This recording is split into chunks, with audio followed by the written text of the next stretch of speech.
Aujourd'hui, retour sur les événements du week-end passé, Leon Edwards qui pourrait revenir face à Yann Gary, mais aussi toutes les actualités majeures du jour. Nous sommes le mardi 22 octobre 2024, c'est le moment MMA, soyez tous les bienvenus. Man, how the hell you doing? I've been just fine living life with the noose and in my mind, all I hear is music. Watching your mouth move, damn you look stupid. I feel like everyone's a stranger. Small talk with your narcissist. Ce week-end à l'UFC en ouverture de main card, on a eu une belle bagarre entre deux vétérans, Elkins et Pineda, 39 et 40 ans quand même, hein, pour une petite catégorie, ça commence à peser. Belle bagarre debout, mais aussi au sol, hein. Et puis j'ai beaucoup aimé dans le tout début du premier round le coup de pierre tourné au foie de Pineda. S'il était passé, je pense que Elkins aurait pas pu se relever de ça. Il a aussi eu des très beaux low kicks, hein, avec un bon timing. Pile au moment où Elkins envoyait les points, il arrivait à le déséquilibrer en frappant dans les jambes. On voit pas souvent ça et j'aime beaucoup. Et puis ce qui m'a le plus marqué, mais comme beaucoup je pense, hein, c'est le cœur des deux combattants. On ne parle pas des futurs champions de la catégorie, bien sûr, mais c'est des combattants qui restent complets et qui mixent très bien les choses. C'est une bagarre, mais une bagarre de MMA, ça fait pas bagarre de bar, c'est je t'envoie les points, j'essaie de shooter le takedown, je te contre en guillotine, etc. J'aime beaucoup voir ça. Et puis c'est finalement Elkins qui est reparti avec la décision unanime des juges. Après le combat, justement, il a déclaré qu'il s'attendait aux tentatives de Kimura de son adversaire, mais aussi à ses guillotines, hein. Il savait donc que ça allait être un combat avec énormément de scramble, il avait beaucoup travaillé ça. Et puis concernant justement la guillotine, hein, il a avoué qu'elle était très dure, que le grip de son adversaire était très puissant, mais qu'elles n'ont jamais été proches de le finir. Voilà, il s'est dit je vais pas taper là-dessus. Et puis en plus, il ajoute que la guillotine, c'est une de ses spécialités et que très peu de personnes, hein, même à l'entraînement, ont réussi à le soumettre avec cette technique. Forcément, c'était son 29e combat à l'UFC, ça fait un paquet d'expérience, et puis il reconnaît, hein, qu'à son âge, il faut se ménager, ce qui explique qu'il ne combat parfois qu'une fois par an, les blessures le forçant à rester sur le côté. Mais il n'en demande pas plus, hein, s'il pouvait combattre seulement 2 fois dans l'année, ça lui irait. Mais quand c'est une seule fois, parce que son corps lui demande, il n'a pas vraiment le choix. Et par contre, il a été très clair, hein, malgré l'âge, il faut continuer à évoluer et à apprendre de nouvelles choses, parce que le sport, lui, évolue. Et puis malheureusement, si tu n'arrives pas à suivre la tendance, les choses vont trop vite pour toi, t'es vite largué et puis les résultats ne suivent pas dans la cage. Et puis ouais, franchement, j'ai pensé à un truc là quand je l'ai vu en conférence de presse. Il a le visage extrêmement marqué, Elkins, hein. Tu te rends compte que le sport à haut niveau, surtout ce sport-là, laisse énormément de traces. Et il nous apprend que son fils a quand même décidé de se lancer dans une carrière de combattant et qu'il allait le soutenir, le suivre le week-end dans les compétitions, etc., etc. Franchement, Darrell Elkins, hein, je dis lui, mais je pourrais en dire d'autres. Ça doit vraiment être des vies particulières parce que c'est des mecs qui ont sacrifié leur vie pour le sport. Je sais pas s'il arrive à vivre très très bien grâce à ça. Avec l'expérience, il a l'argent des sponsors, etc. Donc ça doit aller. Mais c'est pas des mecs comme Justin Gaethje, Israel Adesanya, etc. qui prennent toute la lumière. On sait que financièrement, ça va très très bien. Lui, je pense qu'il a dû beaucoup galérer dans sa carrière. Et vous voyez un film sur un combattant de MMA comme ça, donc que personne ne connaît, mais qui a toujours été là, qu'enchaîne victoire et défaite. Bon là, il ouvrait la main card, mais sur un Fight Night qui n'a pas été le plus suivi de l'année, on le sait. Mais ça pourrait être vachement intéressant. Un mec comme ça, moi, s'il sort un livre, je l'achète tout de suite, je veux savoir un peu les coulisses d'une telle carrière. Est-ce que tu dois prendre un boulot à côté? Est-ce que tu dois donner beaucoup de cours, etc. C'est vraiment quelque chose qui doit être très intéressant. Ensuite, on descendait de catégorie, on se retrouvait chez les poids coqs avec la victoire de Smotherman sur Adley. Bon, écoutez, je vais pas m'éterniser là-dessus, hein, combat quasiment de boxe anglaise, surtout dans la première moitié. Et puis un très beau travail avec les points en cœur de Sutherman, hein. Encore une fois, c'est quelque chose qu'on voit peu, comme les low kicks avec un très bon timing. Mais j'apprécie énormément le travail de Sapokor. Après ça, on a eu un combat assez ouvert entre Johnson et Sumur Daerji. Alors Johnson, hein, j'ai l'impression qu'il a pas mal de fans sur les réseaux sociaux, etc. J'avoue que je comprends pas trop la hype. Et puis en plus, il combat chez les flyweight, hein, donc vu le top 10 de la catégorie, voire même le top 15, je le vois pas vraiment réussir à se hisser au sommet. J'ai quand même bien aimé son contre en projection, hein, la projection de judo qu'il envoie sur une tentative d'amener au sol dans le troisième round, c'était super joli à voir. Et puis je pense que c'est le fait, hein, qu'il ait été le plus actif des deux, comme on dit, il a fait le combat. Et c'est ça qui lui a permis de repartir encore une fois avec une décision unanime. Cette soirée-là, pour les KO, on n'a pas été trop gâtés. Dans le co-main event, on avait Phillips, hein, qui a vu les portes du top 10 se refermer devant lui. Rob Font, qui a été sur 2 défaites de suite, m'a fait mentir. Je vous avais dit vendredi que je le voyais pas passer Phillips. Eh bien, écoutez, il lui a refermé la porte du top 10 au nez, comme on dit. Et puis après avoir passé le premier round sur le dos, hein, il est très bien revenu. Et puis je pense que les choses ont été très dures mentalement pour Phillips, hein, quand il s'est rendu compte qu'il n'arrivait plus à maintenir front au sol comme il avait pu le faire dans le premier round. Surtout que debout, il était complètement débordé. Et puis quand tu es un grappleur, c'est très compliqué, hein, d'être contraint de rester debout face à un adversaire qui lui est un striker et est vraiment meilleur que toi dans le domaine. Tu sais que tu vas prendre beaucoup de coups et ça peut être très déstabilisant. Et puis si on pouvait en douter, hein, Rob Font n'est pas terminé. Il s'est imposé avec la décision unanime, donc félicitations à lui. Et puis en conférence de presse, il a déclaré que rien ne l'avait surpris chez son adversaire. Il savait qu'il allait chercher très rapidement le sol, pardon, et que la clé du combat pour lui, c'était forcément de se relever et de ne pas rester au sol. Et il est bien conscient, hein, que le fait d'être sur 2 défaites de suite ne le plaçait pas en position de favori dans l'esprit des gens, et que beaucoup pensaient qu'il était fini. Mais il rappelle, hein, qu'il a toujours affronté l'élite et que lorsqu'on le met contre des jeunes loups, il a toujours été capable de s'imposer et on en a encore eu la démonstration ce week-end. C'est vrai que Rob Font, il perd, mais il perd pas contre n'importe qui, il perd contre l'élite dans une catégorie avec un niveau de dingue. Donc je comprends aussi sa position là-dessus. Et puis il faut savoir qu'il avait changé de camp pour ce combat, il s'est préparé au Tristar à Montréal, sous les ordres de Firas Zahabi. Il a dit que ça avait été un camp très dur, mais qu'il retournera là-bas pour son prochain combat. Et puis dans le main event, on a eu la grosse perf de Hernandez, hein, qui a fait preuve d'abnégation pour trouver le takedown. Parce qu'à un moment, on a Pereira qui était à 5 défenses de suite réussies. Mais Hernandez n'avait pas encore réussi à l'amener au sol. Je me suis dit, attention, hein, si Pereira réussit à maintenir le combat debout, ça peut devenir compliqué. Mais bon, forcément, hein, son cardio lui permet d'envoyer takedown sur takedown. Le seul point négatif pour l'instant, je dirais que c'est sa défense de striking. On a l'impression parfois que c'est un peu la panique quand ça envoie en face. Alors est-ce qu'il va réussir à travailler là-dessus?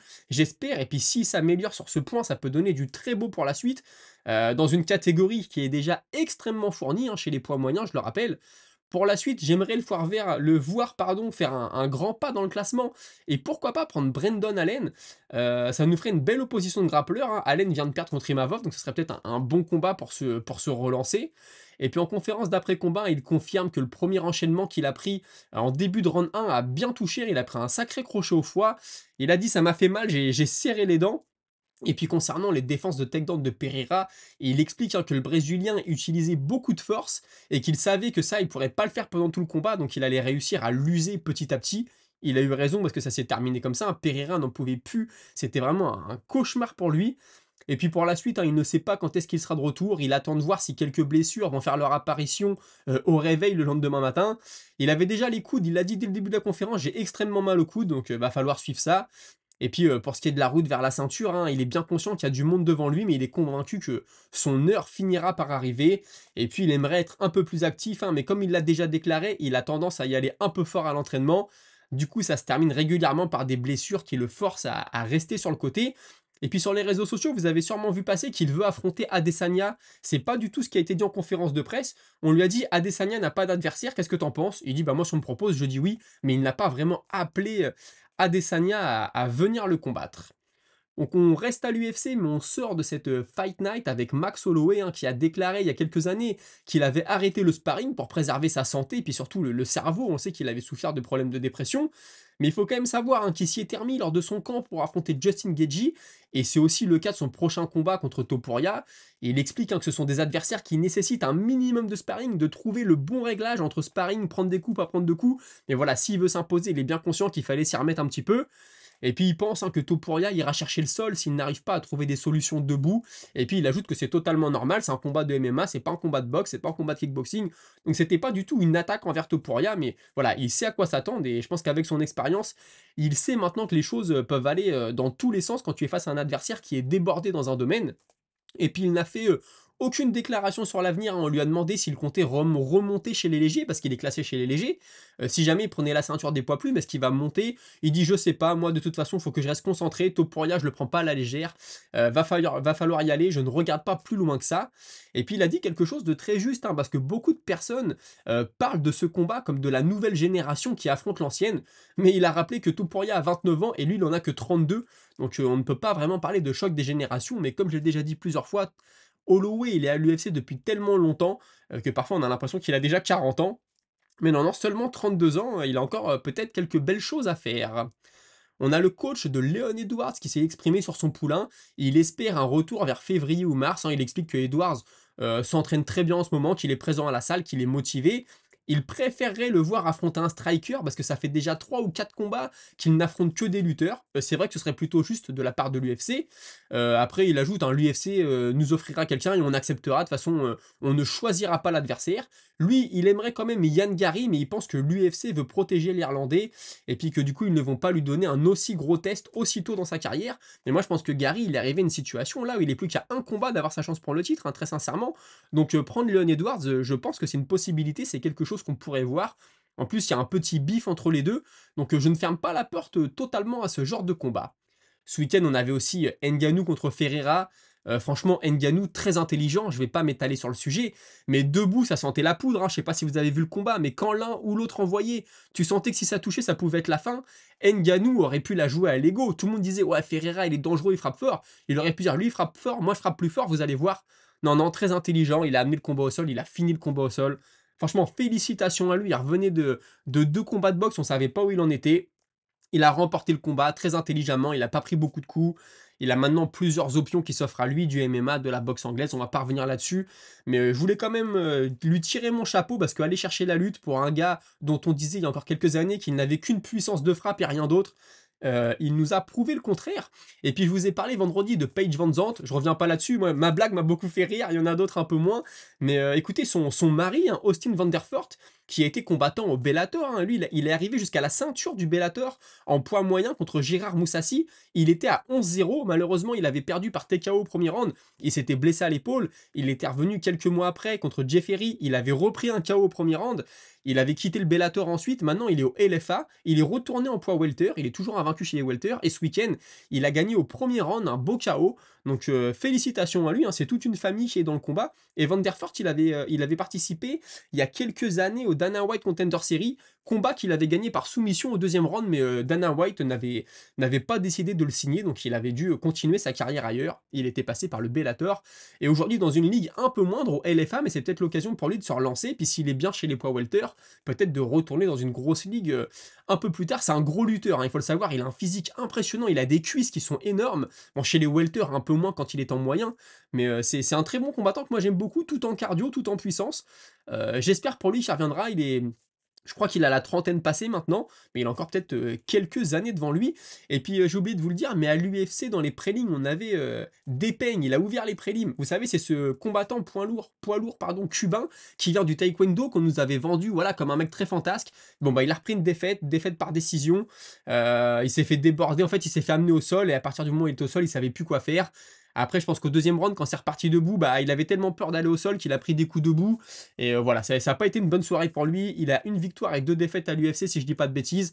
On l'avait dit dès le début, hein, ok, tu viens du taekwondo, mais à l'UFC, le taekwondo, voilà, surtout chez les poids lourds, c'est très compliqué. Donc il a repris une défaite, malheureusement pour lui. Merab Dvalishvili a fait savoir à l'UFC qu'il serait prêt à revenir à partir de février. Il ne comprend donc pas pourquoi Omar Nurmagomedov aurait accepté un combat contre Song Yadong si l'UFC lui a promis sa chance à la ceinture, mais il trouve qu'en réalité c'est une bonne chose parce que le Russe n'a battu qu'une personne dans le top 15, Cory Sandhagen, et que ce dernier a toujours eu du mal contre des lutteurs. Il rappelle forcément son combat contre Aljamain Sterling, qui s'était terminé très rapidement. Il a aussi déclaré que si Sean O'Malley voulait sa revanche, il était plus que ravi de lui donner et était bien décidé à le finir cette fois-ci. Et puis en parlant de O'Malley, hein, on lui a forcément demandé s'il n'était pas agacé par le fait que l'Américain n'arrête pas de dire qu'il a en réalité gagné le combat et s'est fait voler par les juges. Il répond que non, pas du tout. Au contraire, hein, ça permet de mieux vendre une potentielle revanche auprès du public, plutôt malin de sa part. Et puis comme vous le savez, hein, il est un peu critiqué sur les réseaux sociaux. On lui reproche de prendre une trop grosse pause avant de défendre sa ceinture.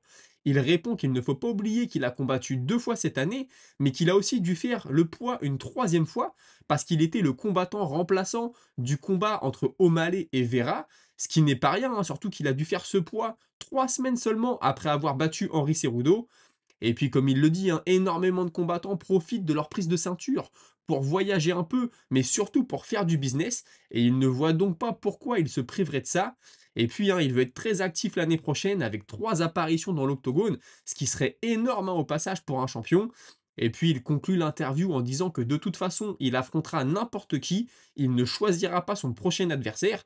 Et d'ailleurs, hein, on risque de le voir ce week-end à Abu Dhabi pour supporter son compatriote Ilia Topuria, mais il assure qu'il ne fera pas de sparring avec lui, ce sera juste un soutien moral, parce que Topuria a déjà toute une équipe autour de lui, et bien sûr son camp est déjà bien plus qu'entamé. On a parlé tout à l'heure de Francis Ngannou et de sa belle performance. Sachez qu'il compte revenir dans le deuxième quart de l'année 2025. Non pas qu'il soit blessé, hein, il avoue même ne pas être dans un plus mauvais état maintenant qu'avant le combat. En boxe ou en MMA, il ne sait pas encore, ce sera selon l'opportunité, d'après ce qu'il a déclaré. Mais ce qui est sûr, hein, c'est qu'il veut remonter sur un ring de boxe avant de raccrocher définitivement les gants. Et ça, il l'avait dit, hein, très rapidement suite à sa défaite face à Anthony Joshua. Il est revenu un peu plus en détail sur le combat de samedi soir aussi. Alors pour commencer, hein, tout s'est très bien passé avant de monter dans la cage, ce qui n'avait pas été le cas face à Joshua, je le rappelle, hein, il y avait eu une attente interminable, etc. On va pas revenir là-dessus. Il savait que Ferreira avait une très bonne lutte et qu'il fallait donc, hein, en cas de phase au sol, qu'il soit sur le dessus et non en dessous, pardon. Tout était pour lui une question de timing. Ferreira envoie sa droite de manière quasi automatique. Il fallait donc le mettre dos au grillage et le forcer à déclencher ce bras arrière afin d'avoir une fenêtre de tir pour envoyer un takedown ou pour le contrer. On l'a vu, il a choisi le takedown et ça a été un très bon choix. Franchement, c'était magnifique, hein, il n'y avait rien à dire. Le takedown, il l'a exécuté à la perfection. Et de savoir maintenant qu'il attendait le bras arrière de Ferreira pour envoyer le takedown, ça rend la chose encore plus belle. Il a aussi évoqué le PFL Afrique, qui devrait débuter en avril 2025, mais il coupe tout de suite court, hein, à toute rumeur qu'il l'enverrait combattre là-bas, et il explique que ce n'est pas du tout prévu, qu'en fait le PFL Afrique c'est une entité à part du PFL dans lequel lui combat, et que le pays qui accueillera ce premier événement n'est pas encore défini. Il cite, hein, le Nigeria, le Rwanda, le Cameroun, l'Afrique du Sud, mais d'autres aussi. Voilà, tout va être une question, encore une fois, je pense, d'infrastructure, tout comme l'UFC l'avait dit, hein, je pense que les deux se rejoignent à ce niveau-là. Et puis pour terminer, on a Ariel Helwani qui lui a demandé si affronter Rico Verhoeven serait une option. Ce serait un peu le roi du pied-point contre le roi du MMA, hein, en quelque sorte, bien sûr. Il n'a pas fermé la porte à cette idée, il s'est déjà entraîné avec Rico Verhoeven, mais il dit on pourrait quand même s'affronter. On s'est entraîné une seule fois ensemble, on n'est pas donc non plus des amis. Et le Glory a tout de suite rebondi là-dessus en postant une vidéo de Rico Verhoeven et en disant qu'il pourrait affronter, pourquoi pas, Francis Ngannou. Est-ce que ça se fera en kickboxing? Est-ce que ça se fera en boxe anglaise? Je ne sais pas. Kickboxing, je pense que ce serait quand même compliqué pour Francis Ngannou. Boxe anglaise, pourquoi pas? L'avenir nous le dira. Sinon, on a Sage Northcutt, hein, ça y est, c'est terminé. Il ne fait plus partie du ONE FC. Alors, beaucoup de personnes, forcément, l'envoient au karaté combat. Au vu de son style, hein, je ne sais pas du tout ce que ça va donner. Il a tweeté excité pour 2025 et puis des gros combats vont arriver. On sait que la fin de l'histoire avec le ONE FC était très mauvaise. Il était arrivé là-bas un peu comme une star en même temps que Demetrius Johnson. Finalement, ça s'est mal passé. Son dernier combat, il dit qu'il y a eu des problèmes de visa, que le ONE FC a tout fait pour lui mettre des bâtons dans les roues, etc. Je ne sais pas quel est le vrai, quel est le faux, mais en tout cas, Sage Northcutt va passer à autre chose. Je serais étonné qu'il revienne à l'UFC quand même, hein. Lui qui a été pendant un moment la petite pépite, le petit protégé de Dana White. Ça avait plutôt mal fini, hein. Il était parti sur un palmarès qui laissait clairement penser qu'il ne deviendrait jamais champion. C'était peut-être un bon move d'aller au ONE FC. En plus, on lui avait parlé de pourquoi pas passer dans certains films, etc. On s'en souvient à l'époque, il y avait tout un package qui allait avec ça. Espérons que la suite soit bonne pour lui. Thomas Pinal, hein, qui explique qu'il est un grand fan de Francis Ngannou et que dans un combat entre les deux, c'est du 50-50, mais il pense avoir l'avantage technique. Je pense aussi que c'est vrai, même si Ngannou n'a de cesse de nous surprendre à chaque fois qu'on le voit, que ce soit dans un ring ou dans un octogone. Je vous disais la semaine dernière que Raoul Rosas Jr. et Mohamed Mokaev allaient s'affronter dans un match de grappling. Bah écoutez, c'est annulé. On ne sait pas de qui ça vient, mais en tout cas, c'est peut-être l'UFC qui a mis son veto, je ne sais pas. Et puis, on a une rumeur, Jack Della Maddalena qui a dit qu'il avait accepté oralement un combat contre Kamaru Usman et que le vainqueur de ce combat potentiellement pourrait avoir sa chance à la ceinture. Rien d'officiel, mais si Maddalena en parle, c'est qu'il y a dû avoir des discussions un peu derrière les portes, hein, comme on dit, et puis peut-être que ce combat aura lieu. Et puis je vous affiche pour terminer le short que portera Ilia Topuria. Vous le savez, c'est la mode des shorts personnalisés maintenant à l'UFC. Topuria va porter ce short ce week-end. On voit dessus un taureau, hein, El Matador. Très joli short. Je pense que Max Holloway va avoir le short à fleurs. Donc hâte de voir cet événement. On en reparlera plus en détail dans la semaine. Mais écoutez, c'était tout pour aujourd'hui. On passe tout de suite à la minute auditeur. Et la minute auditeur, hein, je la commence par rectifier une petite erreur que j'ai faite en parlant de Kamaru Usman. Je sais pas pourquoi j'ai dit le Camerounais. Bien sûr, il vient du Nigérien, The Nigerian Nightmare, c'est pas pour rien. Donc déjà, je voulais rectifier ça. Vous êtes plusieurs à me l'avoir dit. Donc bien vu. Ensuite, on a Lassen Walid qui me dit Bilal qui prend zéro risque contre Shafkat qui finalise sur la micro-erreur que tu peux faire. Le match va être intéressant et Ousmane n'est pas camerounais au passage, on m'a bien vu. Non, mais c'est clair que moi, c'est un combat qui m'intéresse vraiment parce que Bilal Mohamed, il arrive toujours avec une stratégie. J'ai hâte de voir si Shavkat Rakhmonov n'arrive pas à finaliser dans le troisième, dans le quatrième. Est-ce qu'il va pas baisser les bras? C'est vraiment quelque chose qui m'intéresse beaucoup. On va en apprendre beaucoup, surtout sur Shavkat. Bilal, on commence à connaître, on l'a vu gagner, on l'a vu perdre. Mais c'est un combat que j'ai vraiment hâte de voir. Ensuite, on a It's Purizer qui me dit salut à toi. J'aurais pu cliquer pour le pétard de Van Zandt, mais non. J'avoue que Bilal Mohamed est ennuyant, pour être poli, à regarder combattre, mais je ne m'inquiète pas trop pour la KT car il y a du beau monde derrière. Perso, je vois Shafkat gagner et derrière, je paierai un pay-per-view pour le voir contre Jack Della Maddalena. Après, j'avoue que je suis plus hypé de voir Pantoja contre le champion du Rising pour voir ce japonais propulsé pour son premier combat un title shot. Et pour finir, je pense que si Whittaker passe le premier round face à Shimaev, il va l'exploser grâce à son cardio et son expérience des 5 rounds. Bah, merci beaucoup pour ton message. Eh ben écoute, concernant Bilal Mohamed, c'est vrai que c'est pas le mec le plus fun. Maintenant, moi, j'ai bien aimé son dernier combat contre Leon Edwards, très sincèrement. Puis après, bah, il gagne, hein, tu peux pas non plus, voilà, OK, c'est pas le plus divertissant, mais il gagne, qu'est-ce que tu veux dire? Ensuite, si c'est jamais c'est Shafkat qui gagnait contre Jack Della Maddalena, ça ferait un super combat. Maintenant, le problème, c'est que si ça va au sol, je vois pas trop Maddalena s'en sortir. Moi, je te dis, j'ai vraiment envie de voir Shafkat contre Yann Gary, hein, c'est vraiment quelque chose qui m'intéresse. Donc on verra ce que nous réserve l'avenir. Et puis oui, Pantoja, moi aussi, hein, je suis content. C'est pas un rematch pour une fois, c'est un nouveau combat. Cette catégorie-là, elle est pleine de rematchs. Mais bon, c'est aussi les événements qui veulent ça. Ils ont pas volé leur place, les mecs. Mais ça va être un très très beau combat. Moi, je le connais pas trop, hein, pour être honnête avec toi, le champion du Rising. Là, je vais aller voir quelques-unes de ses vidéos. Je vais essayer de choper quelques-uns de ses combats pour me faire une idée, puis vous en parler. Mais oui, c'est du 109 qui arrive. On lui donne sa chance. Écoute, j'espère qu'il saura la saisir. Et puis, concernant Chimev contre Whittaker, c'est sûr que Chimev va être très dangereux dans les premiers rounds. S'il amène Whittaker au sol, qu'est-ce qui va se passer? Je ne sais pas du tout. C'est un combat que j'ai vraiment, vraiment, hâte, de voir en tout cas. Et puis écoutez, j'ai l'impression qu'on a fait le tour pour aujourd'hui, hein. Je regarde, mais écoutez, ah oui, il y avait Antoine Debrouille qui me disait: «Paige Van Zandt, elle doit gagner plus avec son OnlyFans qu'à l'UFC». Totalement, elle l'a jamais caché, elle l'a dit que quand elle avait lancé son OnlyFans, c'était lors de son premier combat au Barnacle et que tout de suite elle a su que sa vie avait changé. Elle avait je sais plus combien de milliers d'abonnés. Et oui, entièrement d'accord avec toi. Et Paige Van Zandt, pour le coup, si elle a vu la ceinture UFC, je peux dire que elle, je pense, ça aurait fait une grosse superstar chez les femmes parce que l'UFC poussait derrière, elle sait se vendre. Dans la cage, en plus, elle avait un style qui était plutôt impressionnant. Là, aujourd'hui, on rigole, power slap, etc. Mais elle avait mis un super KO en coup de pied sauté, là, un ciseau, c'était magnifique. Puis c'est une guerrière, elle avait combattu le bras cassé, franchement, elle a rien à prouver à personne. Mais elle, franchement, elle aurait pris la ceinture, je peux dire que l'argent serait rentré, l'UFC l'aurait marketé à fond. Malheureusement, ça n'a pas été le cas pour elle. Écoutez, je vous souhaite à tous une très bonne soirée. Pensez à liker, vous abonner. J'espère que vous appréciez le contenu. Même si je peux plus faire actuellement une vidéo tous les jours, j'essaye d'être là au moins 2 fois la semaine. 3 fois, c'est bien.